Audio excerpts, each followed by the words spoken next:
Guna-guna kiriman Ibu Tiri.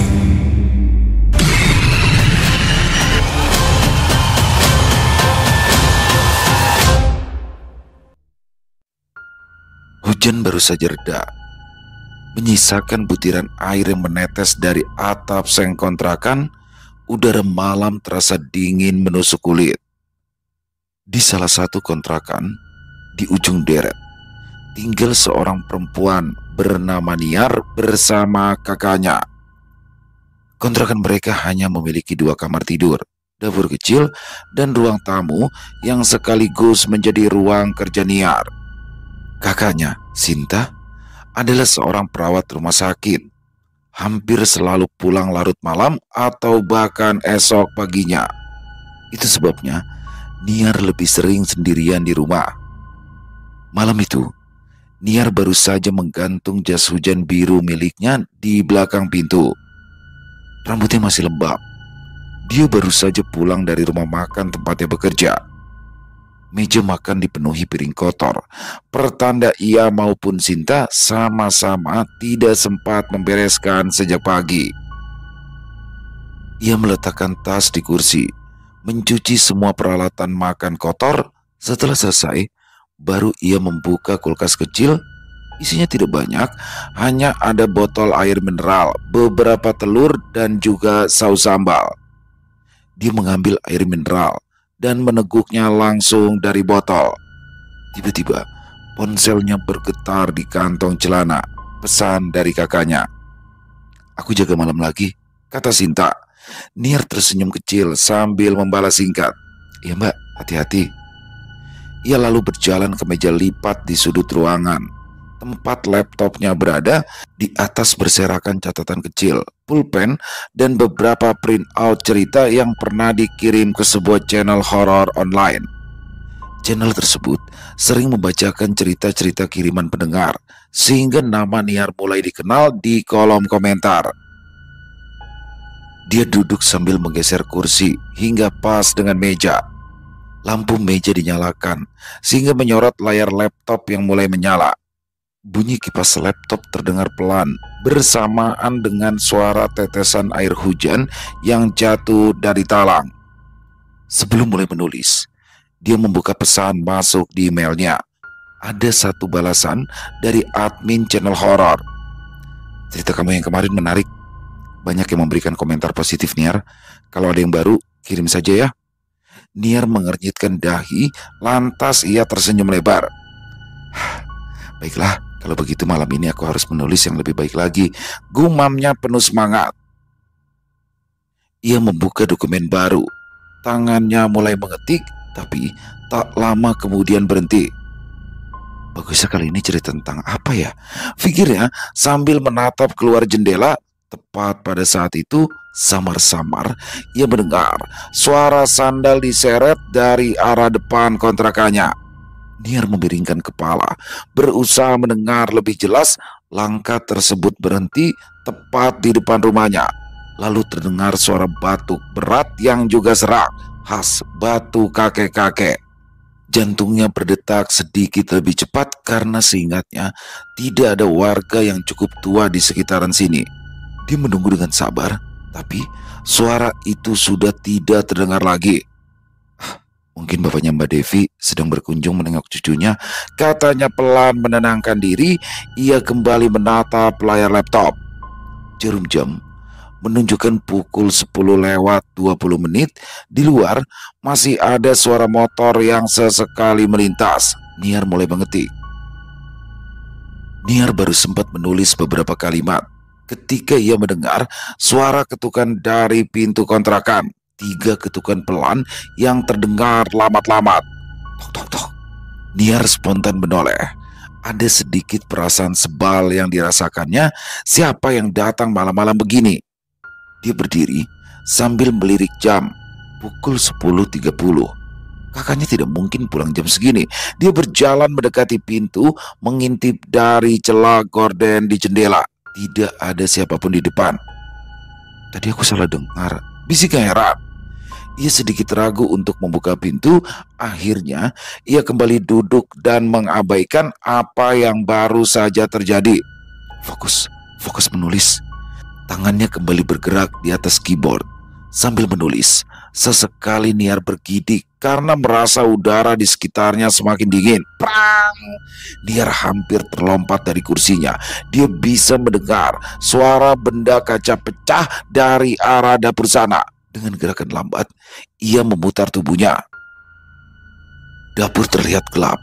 Karena saat ini memang hanya sedikit cahaya dari lampu meja yang menerangi tempat Niar sedang menulis. Pasti ulah kucing, ucapnya sambil mengurut dada yang berdebar kencang. Sepertinya dia terlalu larut dalam cerita yang ditulisnya sehingga terbawa suasana.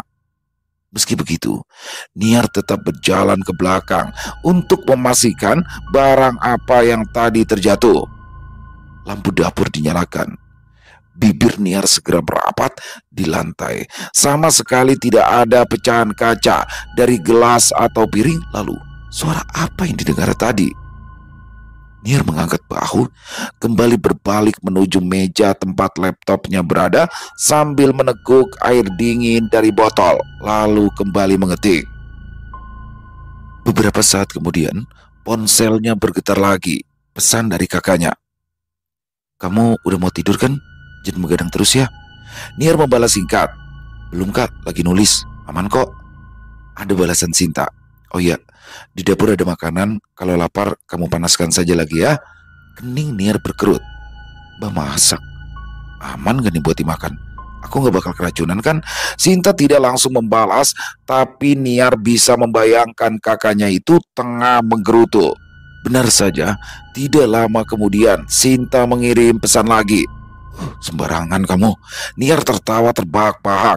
Dia pun beranjak ke dapur. Ia memang sedikit lapar. Dia mencari makanan yang dimaksud oleh kakaknya, lalu tersenyum sedih melihat balado telur yang dulu jadi favoritnya. Masakan ibu tidak pernah gagal, tapi balado telur selalu menjadi favorit Niar. Tapi sayang, dia sudah tidak bisa makan masakan ibunya lagi. Sejak ibunya meninggal 2 tahun yang lalu, Niar dan Sinta memutuskan mengontrak rumah sendiri, hidup terpisah dari bapaknya yang sudah kawin lagi. Ibu tiri mereka baik, setidaknya mereka tak pernah dibentak, tapi tetap saja rumah terasa asing setelah ibu tidak ada lagi. Tangan Niar bergetar saat menyuap nasi dengan perlahan. Rasanya tidak seenak masakan ibu, tapi cukup untuk mengurangi rasa rindunya. Setelah makan, barulah Niar melanjutkan menulis sampai 1000 kata lebih. Dia menyandarkan punggung, lalu menggerakkan bahu untuk mengusir rasa pegal. Hujan kembali turun, kali ini lebih keras. Suaranya membaur dengan bunyi keyboard. Lampu meja berkelip sekali, lalu stabil lagi. Niar mulai menguap.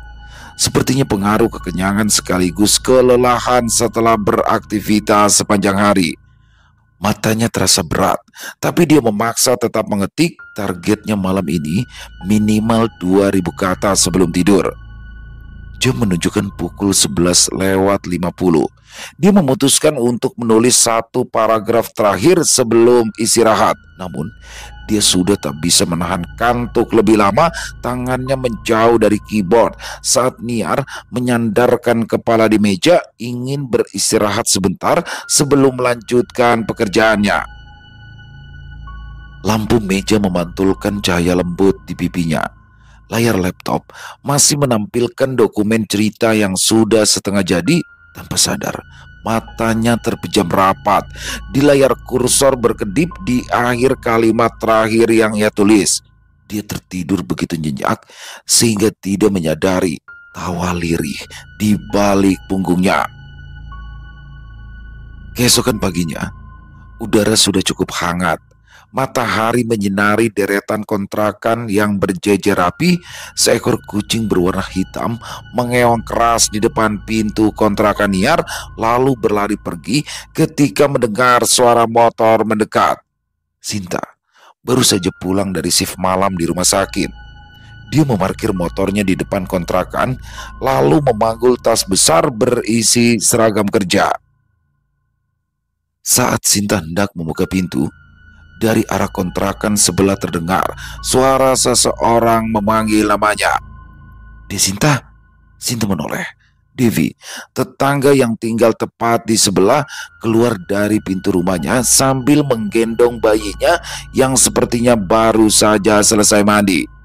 Wajah Devi terlihat pucat dan matanya sayu seakan ia tidak tidur semalaman. Sinta tersenyum tipis. Mbak Devi, kok kelihatannya kurang tidur deh. Devi melangkah mendekat sambil menggendong bayinya yang mulai merengek rewel. Tadi malam aku kurang tidur, Sin. Semalam itu ada kejadian aneh sekali. Sinta mengernyit. Aneh? Aneh gimana? Devi menarik nafas panjang sebelum mulai berbicara. Anakku ini loh, semalaman nangis terus. Dari jam 9 sampai hampir tengah malam. Awalnya aku pikir karena masih haus. Pas aku gendong di ruang tamu, aku lihat sesuatu di depan rumahmu. Sinta spontan menatap serius ke arah Devi. Sesuatu? Sesuatu apa ya? Devi tampak ragu. Begini, awalnya itu cuma bayangan putih. Aku pikir tuh kain jemuran adikmu yang belum diambil karena lupa. Tapi posisi bayangan itu pas di depan pintu kontrakanmu. Jadi aku penasaran, lalu ngintip lewat celah gorden. Sinta bergeser penasaran, kini ia berdiri lebih dekat. Terus gimana lagi, Mbak? Suara Devi mengecil. Ternyata itu kuntilanak. Sinta terdiam. Udara pagi yang tadinya hangat mendadak terasa dingin di kulitnya. Sejak dulu dia memang penakut. Devi melanjutkan. Matanya menerawang saat kembali ke kejadian semalam. Rambutnya itu panjang sampai tanah, berantakan koyo icuk, dan sebagian besar nutupin muka. Bajunya lusuh, warnanya putih kusam, ada bercak coklat mirip darah kering. Bayi dalam gendongan Devi tiba-tiba saja menangis keras, membuat Devi refleks mengusap punggungnya. Pas aku melihat sosoknya itu, anakku itu nangisnya makin kencang. Padahal sebelumnya sudah agak reda. Aku takut dia kenapa-napa, jadi langsung masuk kamar deh. Sinta mencoba mencerna. Kamu gak bilang ke suamimu waktu itu? Yang mana mungkin aku gak cerita. Ya aku langsung bangunin dia kok, sahut Devi cepat. Suami itu bangun, masih linglung gitu. Waktu aku suruh lihat ke depan, dia buru-buru masuk kamar lagi sambil ngomong. Sosok itu masih berdiri di tempat yang sama. Dia juga sempat ngeliat, matanya merah darah. Sinta mengusap tengkuknya, perasaan tak nyaman mulai muncul. Terus gimana? Ya kami semua panik. Akhirnya suamiku langsung menyalakan murotal dari handphone. Kami setel keras-keras di dalam kamar. Untungnya anakku itu sudah gak nangis lagi, terus tidur. Tinggal kami berdua, gak berani keluar sampai pagi. Lalu kapan dia pergi? Tanya Sinta. Devi menggeleng tidak tahu. Sinta menghela nafas panjang sambil berupaya meredam rasa merinding yang mulai menjalar di punggungnya. Kamu yakin itu bukan tingkah orang iseng? Atau mungkin ada tetangga kita yang bercanda? Aku yakin itu bukan manusia. Tatapan Devi mantap meski wajahnya masih pucat. Hawa yang aku rasakan tadi malam itu dingin sekali. Dan anakku itu gak biasanya serewel itu. Bayi Devi kembali merengek pelan, membuat sang ibu menepuk-nepuk punggungnya. Sampai subuh tadi, aku itu terus nyalain murotal di rumah. Ya lumayan, bikin keadaan jadi tenang. Tapi jujur ya, aku gak habis pikir deh, kenapa dia berdiri di depan rumah kamu ya? Sinta menelan ludah. Ia tak langsung menjawab. Angin pagi berembus pelan, membuat gorden tipis di jendela kontrakan Sinta bergoyang. Mana aku tahu. Aku itu gak sempat memperhatikan kapan sosok itu pergi, jawabnya sambil mengangkat bahu. Dia memperhatikan bulu roma di lengannya yang berdiri tegak. Udah dulu ya, aku mau masuk ke rumah. Devi masuk ke dalam rumah sambil bergidik ngeri, meninggalkan Sinta sendirian di teras. Gadis itu juga masuk ke dalam rumah, lalu mengepaskan badan di kursi ruang tamu sambil memijat pelipisnya. Lama banget ngobrol di luar tadi, Mbak, tegur Niar. Seperti biasa, Niar sedang mengetik di laptop. 2 gelas kopi yang sudah kosong berada di sampingnya. Ada yang habis diceritakan. Cerita apa? Suaminya mabuk lagi. Tanya Niar tak peduli. Dia sudah tidak heran kalau membicarakan suami Devi yang suka pulang dalam keadaan mabuk. Bukan, Devi bilang semalam ada kuntilanak berdiri di depan rumah kita. Jari-jari Niar berhenti di atas keyboard. Ah, serius? Kuntilanaknya warna apa? Merah, hitam, hijau, atau pink? Niar, aku serius. Niar pun manyun. Devi katanya lihat sendiri. Dari celah gorden. Rambutnya itu panjang. Bajunya putih lusuh. Anaknya sampai nangis terus semalaman. Sinta menghela nafas lalu menatap lurus ke adiknya. Aku jadi curiga deh. Jangan-jangan kuntilanak itu muncul gara-gara kamu yang sering nulis cerita horor. Niar tersenyum tipis lalu ia tertawa keras. Mbak, masa iya kuntilanak datang gara-gara aku nulis cerita horor? Cerita ini kan ya cuma cerita aja. Ya tapi kan kamu nulisnya tiap malam, kadang sampai larut. Bisa aja ada sosok seperti mereka yang tertarik untuk mendekat. Makhluk halus itu juga punya perasaan. Kadang mereka tertarik nimbrung mendengarkan orang yang sering membicarakan tentang makhluk halus. Tegur Sinta dengan suara tegas. Niar masih tertawa sambil menggelengkan kepala. Mbak, kamu itu loh sejak dulu emang penakut. Aku lagi gak bercanda loh. Sinta mencondongkan tubuhnya. Kalau bisa, berhenti dulu nulis horor. Fokus aja ke pekerjaanmu di rumah makan itu. Kalau mau nulis, ya jangan yang horor. Yang gak mungkin lah mbak, balas Niar santai. Kalau mengikuti teorimu, masa iya semua penulis horor di dunia ini juga diteror setan? Belum sempat ia menyelesaikan kalimatnya, terdengar suara keras dari dinding. Brak! Figura foto keluarga yang tergantung tepat di dinding di dekat mereka terjatuh begitu saja. Kaca bingkainya pecah, berserakan di lantai. Niar dan Sinta sama-sama terkejut. Lihat kan, itu pertanda buruk, kata Sinta yang langsung berdiri. Niar menatap pecahan kaca sambil mengangkat kedua tangannya. Mungkin pakunya yang udah longgar. Sinta memungut bingkai itu dan meletakkannya di atas meja. Aku tetap gak suka. Hari ini kamu jangan nulis horor lagi. Niar tersenyum tipis lalu ia menutup laptopnya. Oke mbak, kebetulan aku juga udah mau berangkat kerja sebentar lagi. Beberapa menit kemudian, Niar sudah berganti pakaian dengan seragam rumah makan cepat saji tempatnya bekerja. Ia menaruh kotak bekal di meja makan. Aku udah masak untuk kakak, tinggal makan kalau lapar ya. Sinta yang sudah setengah tertidur di sofa hanya mengangguk. Hati-hati di jalan. Niar melambaikan tangan, lalu ia keluar. Suara pintu tertutup, disusul bunyi langkahnya menjauh. Kontrakan menjadi sepi. Hanya ada suara kipas angin dan dengung halus dari kulkas di dapur yang terdengar. Sinta merebahkan tubuhnya sepenuhnya di sofa, memejamkan mata. Rasa kantuk datang dengan cepat, membungkusnya dalam tidur yang tenang. Entah sudah berapa lama ia tertidur, tapi ketika membuka mata, perutnya sudah terasa lapar. Ia bangkit gontai karena masih setengah mengantuk, lalu berjalan ke arah dapur. Rice cooker ada di pojok meja dapur. Lampu indikatornya menyala, menandakan masih dalam mode warm. Sinta membuka tutupnya, berharap melihat nasi hangat yang siap disantap. Begitu uap keluar, alisnya langsung berkerut. Bau asam yang menyengat menyergap hidungnya. Nasi di dalamnya sudah terlihat menguning di beberapa bagian. Sudah basi. Kok bisa basi ya? Padahal rice cookernya nyala. Gumamnya keheranan. Ia menatap nasi yang sudah basi itu cukup lama, lalu kembali menutup rice cooker. Rasa lapar di perutnya kini bercampur dengan perasaan tak nyaman yang sulit dijelaskan. Hatinya tidak tenang. Pengalaman Devi semalam, figura foto yang jatuh, dan sekarang nasi basi padahal masih di mode warp. Semua itu rasanya menjadi rangkaian yang saling berhubungan. Ia mencoba berpikir logis, tapi firasat buruknya semakin kuat. Sinta melirik jam dinding. Jarumnya menunjukkan pukul 6 sore. Malam ini, ia harus kembali bertugas shift malam di rumah sakit. Waktu istirahatnya hanya tersisa sebentar. Besok pagi aku harus bicara sama Niar lagi. Dia harus benar-benar berhenti menulis cerita horor. Gumamnya lirih. Ia melangkah ke kamar mandi, lantas mengganti pakaian kerja. Sambil menyiapkan tas, sesekali matanya menatap ke arah ruang kerja kecil Niar di sudut ruang tamu. Tak lama kemudian, Sinta sudah keluar rumah. Suara pintu tertutup diikuti bunyi kunci diputar. Deru motornya menjauh di jalanan sempit depan kontrakan.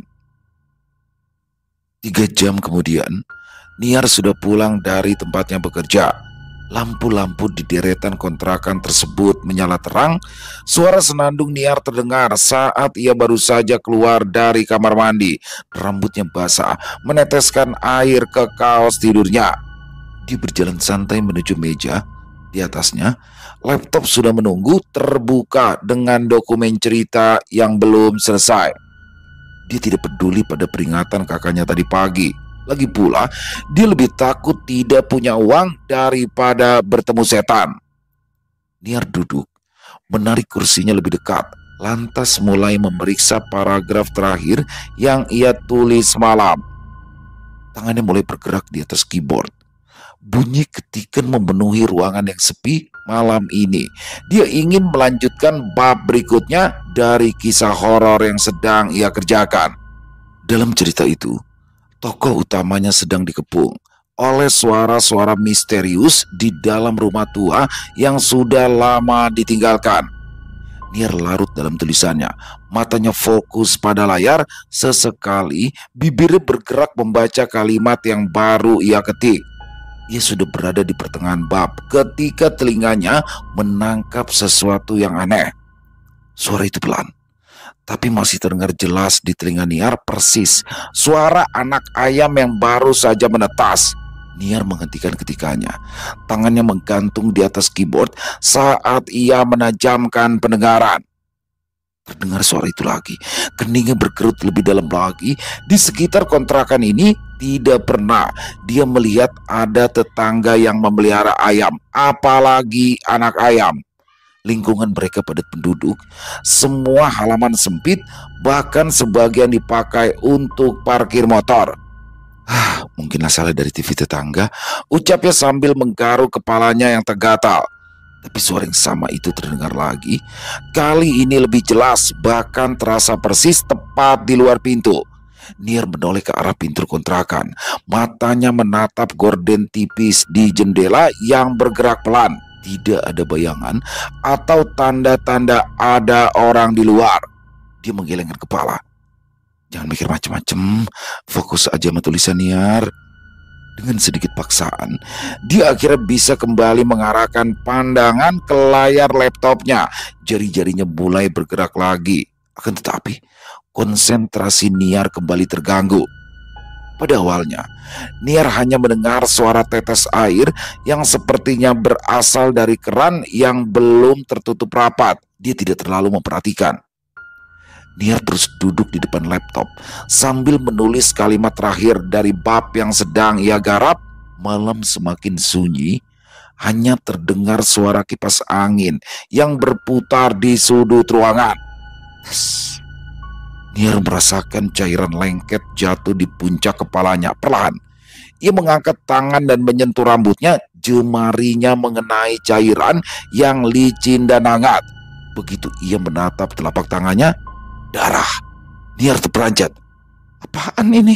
Bisiknya ketakutan. Jantungnya berdetak kencang seakan dia baru saja berlari cepat.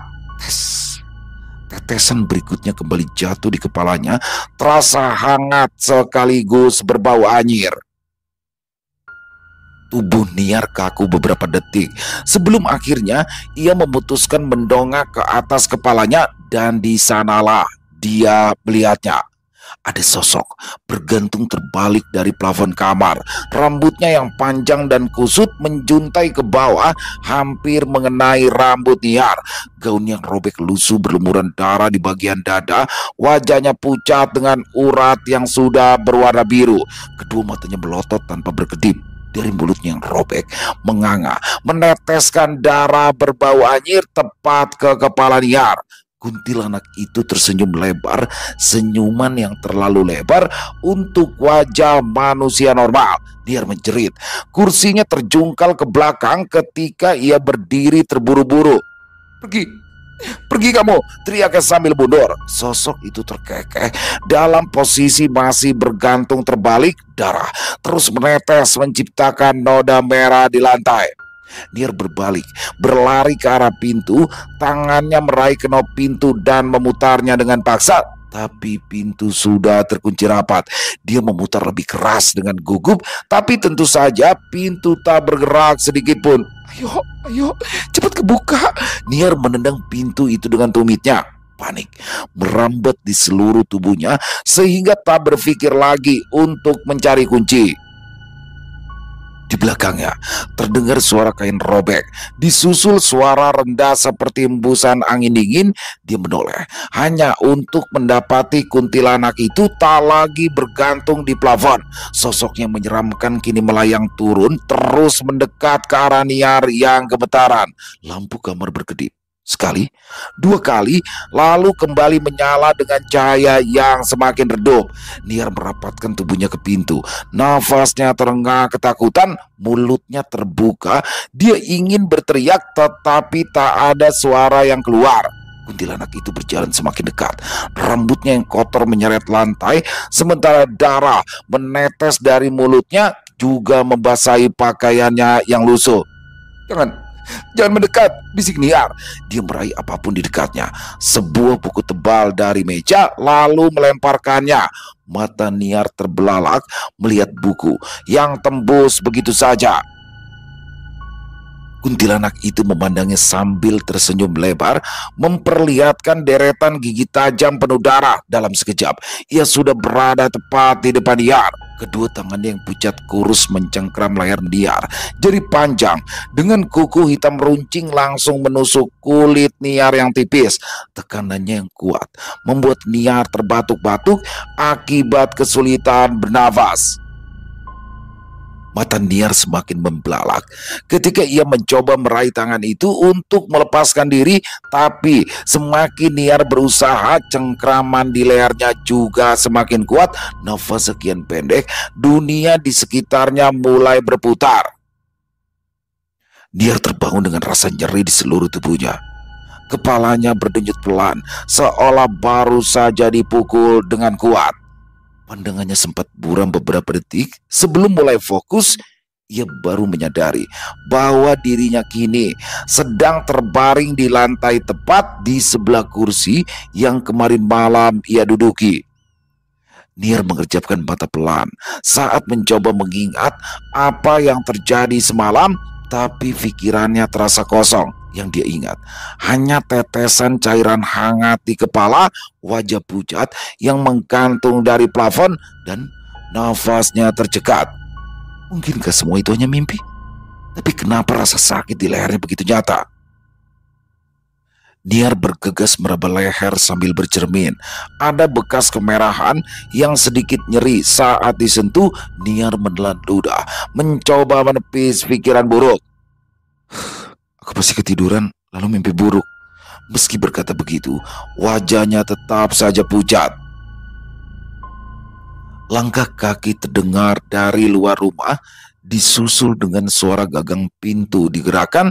Pintu terbuka sedikit, lalu Sinta muncul. Kenapa pintu gak dikunci? Kata Sinta sambil masuk ke dalam. Niar belum sempat menjawab karena kakaknya mendadak berteriak kaget. Astaga, kamu kenapa? Muka kamu kok pucat gitu? Sakit ya kamu? Niar mengerjap sambil mencoba tersenyum. Aku gak apa-apa. Mungkin cuma pusing, Mbak. Sinta berjalan cepat ke arahnya. Cuma pusing apanya sih? Kamu kelihatan seperti sakit parah. Terus leher kamu kenapa merah kayak gitu? Niar menggeleng karena tak sanggup menjelaskan. Dia sendiri tidak tahu apa yang terjadi. Aku gak ingat. Sinta menatap adiknya penuh cemas. Kamu itu gak kelihatan sehat. Sudahlah, hentikan kebiasaan begadang buat nulis itu. Gak usah bikin aku khawatir terus lah. Iya, aku janji aku gak akan nulis horor lagi, kata Niar pelan. Sinta menatapnya sangsi. Dia sulit untuk percaya adiknya akan segera menyetujui permintaannya barusan.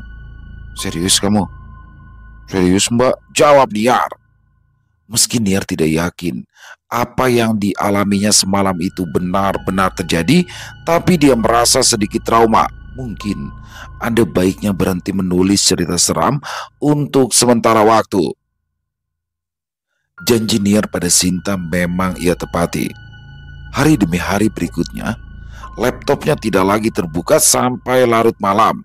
Ia mencoba menulis hal lain, bahkan sempat berhenti menulis sama sekali. Hari demi hari, Niar mulai kehilangan nafsu makannya. Makanan favoritnya hanya disentuh sedikit, tubuhnya pun semakin kurus, matanya sering kosong menatap dinding. Kadang ia duduk di kursi berjam-jam melamun tanpa sadar waktu berjalan.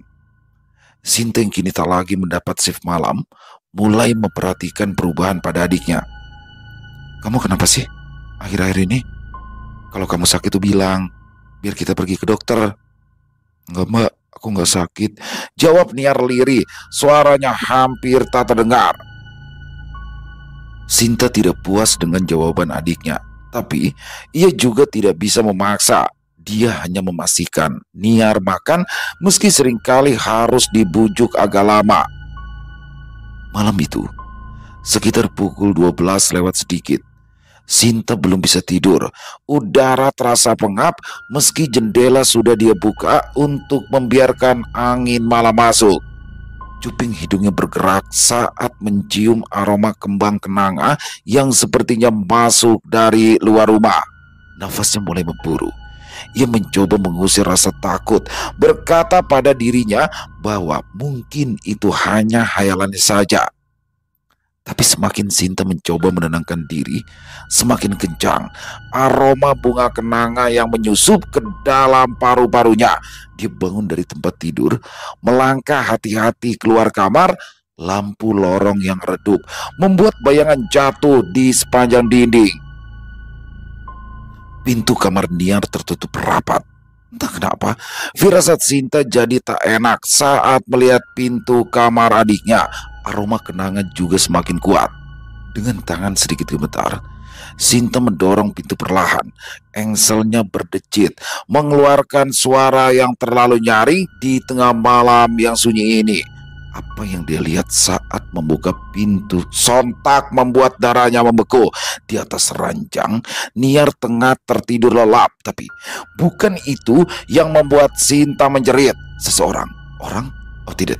Sesosok perempuan berambut panjang berwajah pucat mengenakan pakaian putih lusuh sedang memeluk Niar dari belakang. Wajahnya nyaris menempel di leher Niar.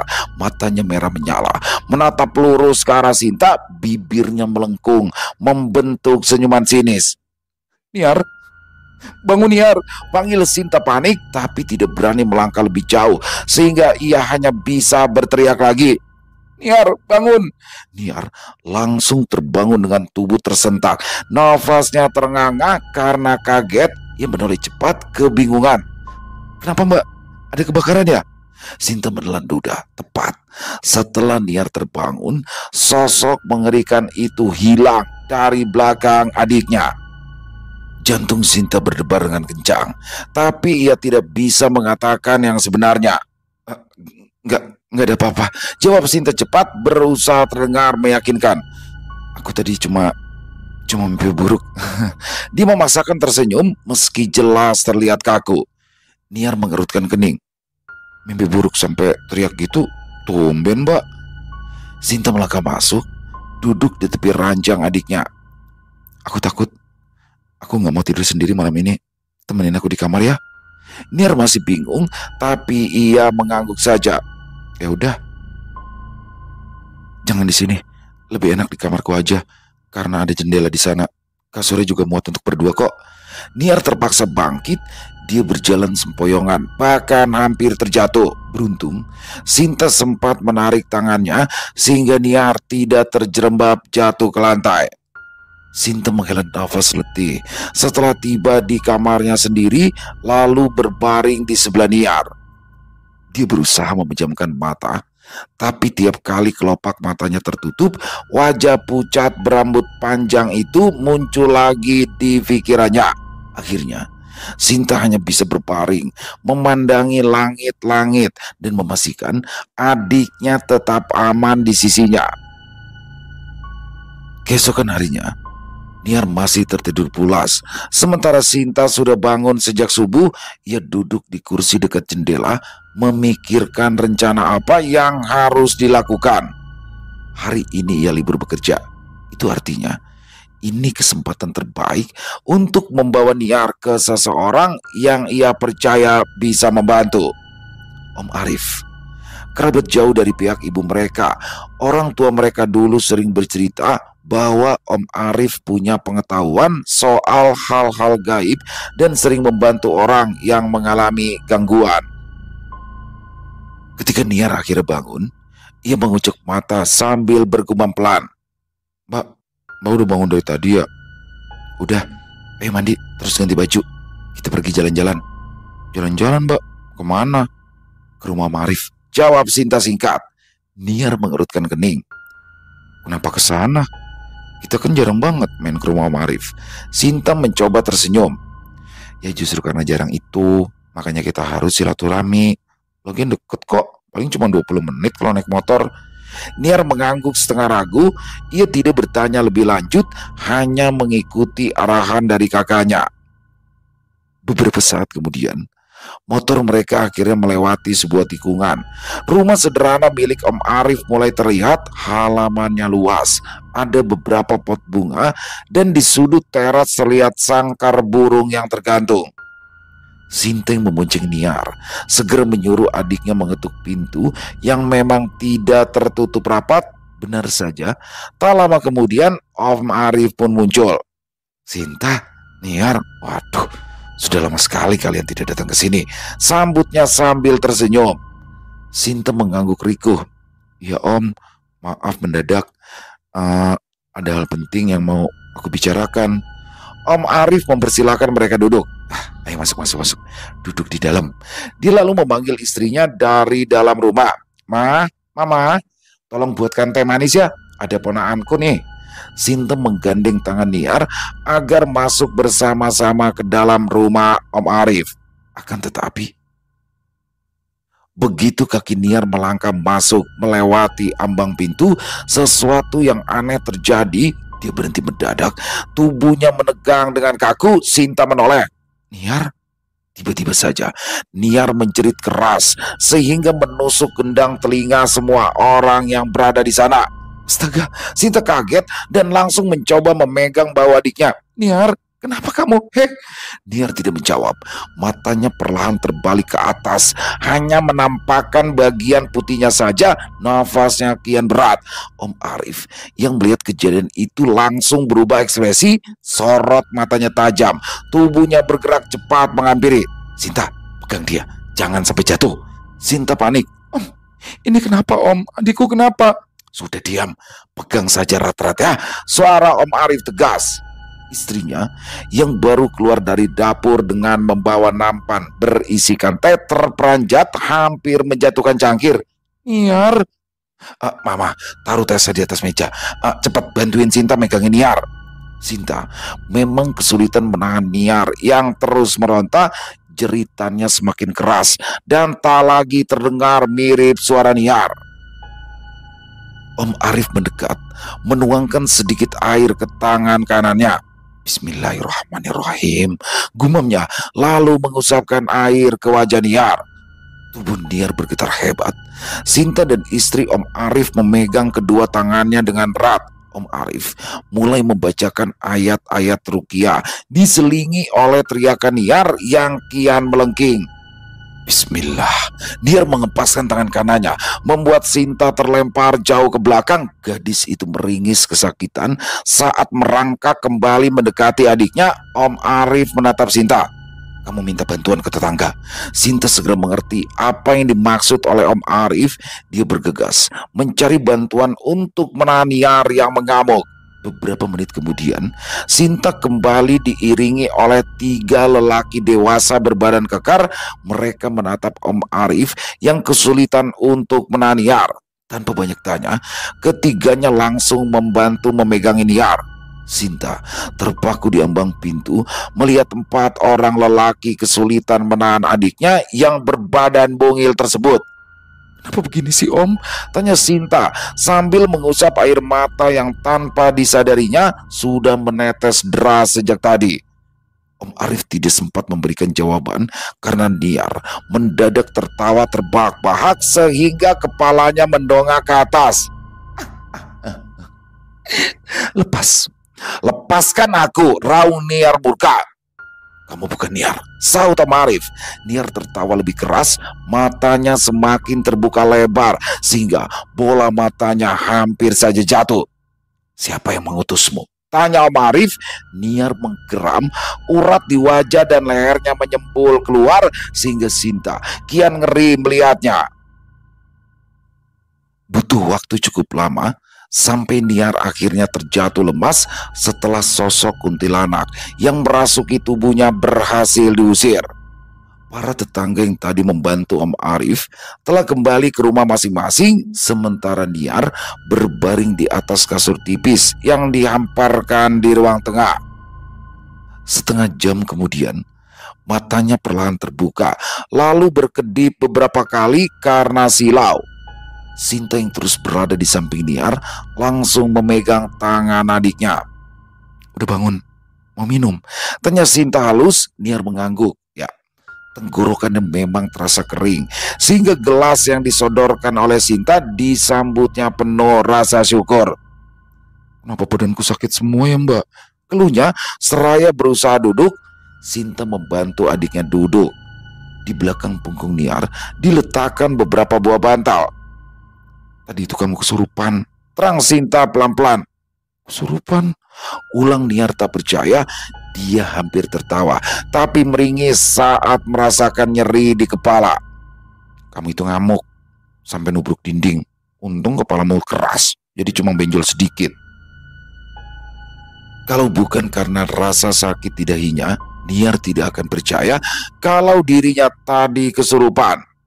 Sinta yang melihat keadaan Niar sudah membaik, segera menceritakan kejadian menakutkan yang baru pertama kali dialaminya ini. Dia juga menjelaskan bahwa tadi malam dia melihat Niar tertidur di pelukan makhluk menyeramkan itu. Bibir Niar bergetar saat berkata, sebelumnya aku juga pernah sampai pingsan karena dicekik kuntilanak itu Mbak. Ya ampun Niar, kenapa kamu gak pernah cerita sih? Ya, aku pikir itu cuma hasil dari hayalanku aja. Tapi kenapa dia ganggu aku ya Mbak? Apa dia datang karena aku sering nulis cerita tentang dia? Sinta menggeleng, wajahnya muram. Kuntilanak itu kiriman dari istri baru Bapak. Saat diruqyah Om Arif, kuntilanak yang merasuki Niar mengaku dia dikirim oleh dukun bayaran ibu tiri mereka. Perempuan itu rupanya membenci Sinta dan Niar yang dianggapnya akan membuatnya sulit untuk menguasai harta sang suami. Kamu ingat gak balado telur yang ada di rumah waktu itu? Ya ingat, itu juga media yang digunakan untuk menyakiti kita. Setelah memakan itu kamu jadi lebih rentan diganggu makhluk halus. Niar tertegun cukup lama. Dia tidak marah, melainkan tidak mengerti kenapa ibu tiri mereka bisa begitu tega sampai rela melakukan hal keji tersebut. Sepertinya ibu marah saat tahu kalau bapak diam-diam sering mengirimi kita uang saku. Keluh Sinta. Adiknya masih tidak bisa bicara karena terlalu bingung. Tapi kamu tenang aja, Om Arif sudah mengeluarkan kuntilanak itu dari badanmu, ucap Sinta sambil menunjuk ke sebuah botol kaca yang ada di dekatnya. Dia dimasukkan ke dalam sana, dan nanti tinggal dilarung saja, supaya dia tidak bisa mengganggu kamu lagi. Niar memandang botol kaca tersebut, lantas tersenyum pahit. Hati manusia memang tidak bisa ditebak ya Mbak. Di depan kita, ibu tiri kita selalu terlihat penuh kasih sayang. Ternyata diam-diam, dia justru ingin menyakiti kita. Selesai. Wow, luar biasa kisah dari Isyawara Senja. Wow, keren banget kisahnya ya. Dan di sini bagaimana akhirnya diketahui nih sumber teror dari kuntilanak itu. Waduh, Niar. Yang di semula Sinta kakaknya mengira jika sosok itu mendatangi rumahnya meneror mereka karena kebiasaan Niar sebagai penulis kisah-kisah horor. Dan di sini juga Niar sempat, ayo udah deh berhenti aja deh. Tapi ternyata bukan teman-teman ya. Di sini mereka akhirnya datang ke rumah Pak Arif, saudara dari ibunya. Dan ketika sampai di rumah Pak Arif itulah baru diketahui semuanya. Kesurupan tuh siniar dan ditanyain ternyata itu adalah kiriman dari ibu tirinya. Waduh, ngeri banget ya. Guna-gunanya berbentuk kuntilanak lagi. Dan di sini jelas ya, Niar kalau nggak segera ditolong, untung aja nggak terlambat tuh karena dia udah sempat sakit dan kelihatan apa ya? Ya perubahan pada fisiknya tuh di situ. Alhamdulillah setelah dibawa ke rumah Pak Arif ketahuan semuanya. Ternyata itu adalah dari ibu tiri Sinta dan Niar, yang mana di sini ibu tirinya takut tuh, takut hartanya nanti terbagi-bagi. Waduh, ini ngeri banget ya ibu tirinya. Tapi tenang aja teman-teman, nggak semua ibu tiri seperti itu. By the way, saya juga sama ya punya ibu tiri, tapi alhamdulillah ibu tiri saya baik. Jadi saya kasih ini, nggak semua ibu tiri jahat seperti dalam kisah ini. Dan pasti ya semuanya pasti ada ya, ada yang baik, ada yang jahat. Dan semuanya, jangankan ibu tiri, ibu kandung juga masih ada yang baik, ada yang jahat. Ya sama, orang tua, ayah juga sama. Intinya nggak semua ibu tiri itu jahat, karena ibu tiri saya juga baik. Dan pasti juga mungkin teman-teman ada ya beberapa di rumah yang mungkin juga punya ibu tiri atau menjadi ibu tiri, tapi tetaplah menjadi berusaha orang yang baik. Amin. Dan insya Allah kebaikan selalu meliputi kita semua. Amin, amin, ya robbal alamin. Terima kasih Isyawara Senja atas kisahnya yang luar biasa. Ditunggu lagi untuk kisah-kisah selanjutnya, dan semoga kisah barusan bisa menghibur teman-teman semua ya. Para pecinta penikmat horor misteri, lebih khususnya lagi kepada para subscriber dari channel Ilo Bercerita. Buat yang suka dengan videonya, bisa diklik tombol like-nya ya, tombol jempolnya, boleh juga dibantu di-share link videonya ini ke teman-teman yang lain, agar juga ikut merasa terhibur. Buat teman-teman yang mungkin punya pendapat lain, punya komentar lain, ataupun hanya sekedar saling menyapa, silakan bisa menuliskannya di kolom komentar ya. Insya Allah kami akan menjawab satu persatu. Dan buat teman-teman mungkin yang belum subscribe channel Ilo Bercerita, yuk bisa diklik dulu tombol subscribe. Jangan lupa lonceng notifikasinya juga dinyalakan, agar teman-teman selalu mendapatkan notifikasi dari konten-konten yang akan kami upload selanjutnya. Dan untuk channel Ilo Bercerita ini kami upload setiap hari teman-teman ya, setiap malam jam 9 malam waktu Indonesia bagian Barat. Di akhir kata saya Ilo mengucapkan permohonan maaf apabila mungkin dalam pembawaan kisahnya barusan ada kata-kata saya yang salah, ataupun ada kata-kata saya mungkin yang kurang berkenan. Saya mohon dibukakan pintu maaf yang seluas-luasnya. Sampai berjumpa lagi di konten-konten kami selanjutnya yang pasti tidak kalah serunya, yang pasti tidak kalah horornya. Masih bersama saya Ilo di channel Ilo Bercerita. Salam sehat, sukses selalu untuk kita semua. Wassalamualaikum warahmatullahi wabarakatuh.